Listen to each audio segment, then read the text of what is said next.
Mga idol, mag-ingat lagi tayo sa daan, no? Bali, galing kami ng Balintawak, pauwi na kami ng Taguig. So, dalawang pangyayari to. Ito yung una. Bali, nagkasagyan dito sa ilalim ng North EDSA. Dito banda sa may mall. Ayan, kasi may ginagawa yung MRT dyan. Nagkaroon ng banggaan naman dyan. Nagkasagyan. Yun. So, tanggal yung kilid. At ito naman yung isa. Ewan ko ano nangyari dito. Kaya mag-ingat tayo sa gabi.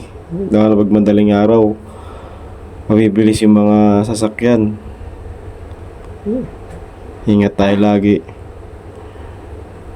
Yun. Magdasal na rin tayo para kahit papano meron tayong gabay.